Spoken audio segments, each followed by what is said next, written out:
Hola, buenas tardes, ¿cómo están? En esta oportunidad vamos a ver el capítulo 12º de la Ley de Sociedades, donde tratamos los temas de resolución parcial del contrato, disolución y liquidación. Acá gran parte de la doctrina ha criticado el hecho de que se haya involucrado la resolución parcial junto con la disolución social.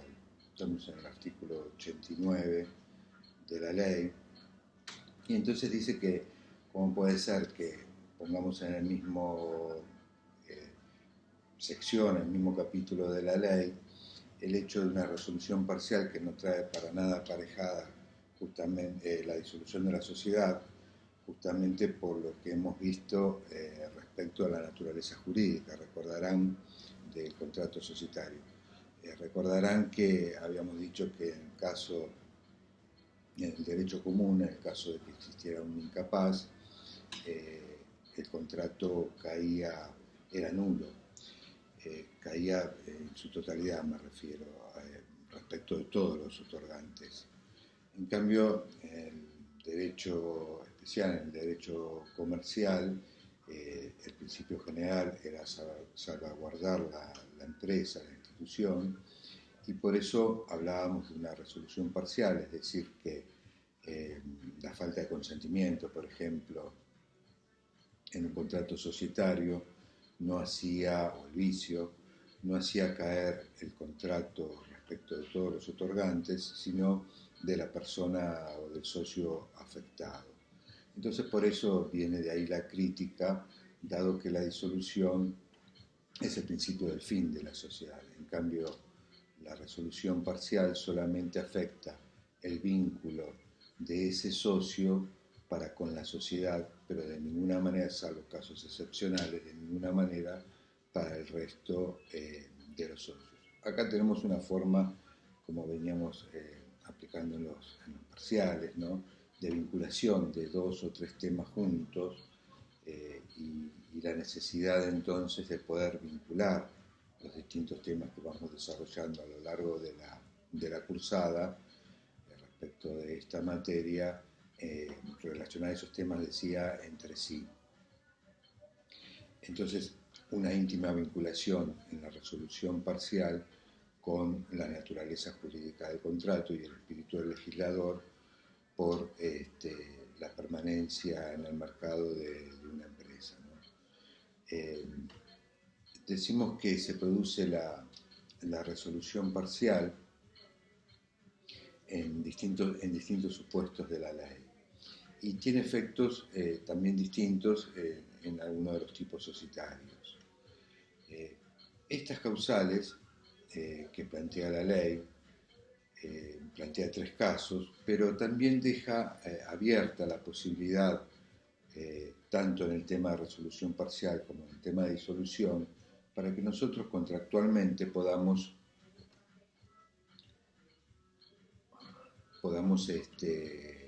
crear en nuestro contrato distintas otras causales que puedan producir esa resolución parcial o la disolución de la sociedad.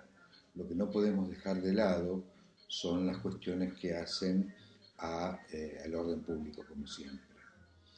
En este caso de la resolución parcial, la ley plantea tres supuestos, como decía, y que son el fallecimiento del socio, el retiro voluntario por parte del socio y la exclusión de socio. Con respecto a la exclusión de socio, y a diferencia de otras legislaciones, como ser la de Italia, la exclusión del socio no puede ser por otra vía que no sea la judicial. Es decir, en otras legislaciones, como en algunos países de Europa, como decía, existe la posibilidad de que los socios se pongan de acuerdo en excluir a determinado consorcio, pero acá vemos que tiene que haber una justa causa en nuestro derecho positivo, tiene que haber una justa causa para poder iniciar esa acción, para poder proceder a la exclusión del socio. ¿Y en qué situaciones se puede proceder? Bueno, tienen que ser siempre causas graves en las que haya incurrido este socio. A modo de ejemplo podemos decir una competencia desleal respecto de la sociedad. Acuérdense que siempre, de acuerdo a la factio societatis, al principio que estudiamos en base al concepto que nos brindaba Alperín, el socio debía actuar siempre con lealtad hacia la sociedad, así como los administradores, socios o no socios, como un buen hombre de negocios. Entonces tienen que ser causas graves, y también está la situación cuando el socio, recordamos que una de las principales, o la principal obligación del socio es realizar sus aportes, ¿no? para así conformar el capital social. Otra vinculación que tenemos para este tema. Entonces, en esos casos se puede proceder a acudir judicialmente para pedir la exclusión de este socio. Obviamente que el socio excluido va a tener el derecho de que se le reintegre su participación. Es decir, no es una sanción como hablábamos en el tema de las distintas nulidades por el objeto, donde había sanciones respecto de económicas, sino que acá lo que se produce es la separación del socio del resto del contrato societario, quedando válido, agotándose el vínculo de con la sociedad, con el sujeto de derecho, pero este otro vínculo del contrato para con los demás socios sigue plenamente vigente. Acá tenemos entonces que el socio, como decía, puede reclamar el reintegro de su capital aportado y de las utilidades que hubiera percibido hasta ese momento, lo cual será necesario para lo cual un balance en el cual se vea reflejada esta situación, y se pondrá también, como siempre, a disposición del socio para que lo pueda impugnar, hacer observaciones. También tenemos el caso que en determinados tipos societarios, acuérdense que yo siempre pregunto en examen, he remarcado a varios la situación de que las obligaciones que podían ser de hacer o de dar, con respecto a las de dar, había distintas formas de dar, ¿no? Por eso en muchos exámenes corregimos el tema de dar cómo, porque los socios de las sociedades con responsabilidad ilimitada, las cosas las podemos dar en propiedad o las podemos dar en uso goce, en usufructo. Pero cuando tenemos una responsabilidad limitada, entonces ahí el socio, como limita su responsabilidad, el aporte que hace, no puede aportarlo y luego retirarlo, es decir, lo tiene que dar en propiedad en esos casos para garantizar a los acreedores un patrimonio ejecutable, o sea, factible de ejecución forzada. Cuando el socio haya realizado aportes en especie, entonces para este tema, también tiene derecho a que se le restituya la cosa dada en uso goce, pero con la salvedad de que si ese elemento aportado por el socio, ese bien, es imprescindible para la continuidad del ejercicio de la función de la sociedad, o sea, alcanzar su objeto, entonces en estos casos la sociedad puede negarse a entregarle al socio la cosa, o el bien, pero obviamente le va a tener que reemplazar el valor de la cosa en dinero, para lo cual, bueno, se harán las evaluaciones de mercado, se designarán peritos, depósitos, etcétera, etcétera. Pero quiero decir, no es que el socio aportó determinada propiedad, determinado bien, mueble, inmueble, y al ser excluido puede directamente solicitar se devuelva esa cosa. O sea, si es imprescindible y judicialmente, si es que no llegan a un acuerdo, así se declara, se le va a restituir el importe del valor de la cosa. Otro de los supuestos, como decíamos recién, es el fallecimiento del socio. También provoca la resolución parcial del contrato y respecto de este, y depende del tipo societario en el que nos encontremos, será factible que ocupen su lugar los herederos o si no, estos adquieran el derecho a que se los indemnice de acuerdo a la participación del socio fallecido, obviamente en el proceso sucesorio. Para que en muchas situaciones se da que los herederos son varios, entonces la ley obliga a que se designe un administrador en la sucesión y este va a representar a los demás socios, a los demás coherederos, en la sociedad. Es decir, como es una sola parte, la del socio fallecido, sean partes, sean cuotas, entonces acá tienen que unificar en un administrador y entre ellos habrá lo que se llamaba antiguamente una sociedad en participación con un socio gestor que es el que participa de la actividad política de la sociedad.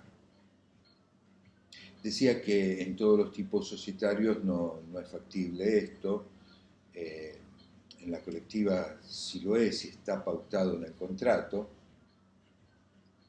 Y tenemos el problema acá se presenta con las sociedades de personas, intuite personae, porque en una sociedad anónima donde hay acciones, el heredero es acreedor de las acciones y puede comercializarlas, o de las cuotas en una SRL, siempre respetando otra vinculación más con otro tema del derecho societario, siempre respetando, si es que lo hay, si es que existe en el contrato, el derecho de preferencia, ¿no? de la sociedad y o de los consorcios. Decíamos entonces que en la colectiva, si está pactado, puede ingresar el heredero. En las sociedades de capital industria no. La sociedad de capital industria no está prevista la posibilidad de que se incorporen los herederos del socio fallecido, por lo cual habrá que pagar la sociedad la participación del socio de acuerdo al último ejercicio, actualizado obviamente a la fecha del fallecimiento. No importa cuándo sea el momento en que judicialmente o en un proceso contra la sociedad o contra en el proceso sucesorio, se debe actualizar al momento del fallecimiento. Y luego, a partir de ahí, a lo sumo se deberán pagar intereses sobre eso. Decíamos entonces que en la colectiva sí está previsto sí, en la de capital industria no, y en las sociedades en comandita sí es factible que se incorporen los herederos. Y la única salvedad en este tipo de sociedades personales es que el heredero puede reclamar que su participación lo sea de manera limitada, con una responsabilidad limitada. Es decir, no asumir una responsabilidad limitada de algo que él no pactó, sino que es algo que hereda, ¿verdad? Entonces no se le puede negar esa posibilidad. Y de esta manera se ve a resguardo el patrimonio del socio que se incorpora. Lo mismo del heredero que se incorpora. Lo mismo ocurre en el caso de que sean menores de edad, ¿no? Sean menores de edad, el juez de la sucesión va a autorizar, revisando el contrato y las pautas del mismo, dicha incorporación, y se le designará una albacea para que maneje esta situación, Y también ahí es obligatorio que la participación del menor lo sea en calidad de socio con responsabilidad limitada. Si esto no ocurre, hará responsable a todos los consocios que hubieran intervenido y al órgano de administración también. Entonces ahí tenemos el panorama general. Después veremos en la SRL, cuando desarrollemos SRL, algunas particularidades que trae este tipo societario respecto de los herederos. Y el próximo tema que plantea la ley de resolución parcial es con respecto a la forma voluntaria. O sea, de estos tres supuestos tenemos que tanto el primero y el segundo, o sea, el fallecimiento y la desvinculación voluntaria, son ajenos a la sociedad. La exclusión que acabamos de desarrollar ya no es ajeno a la sociedad, sino que es como sanción.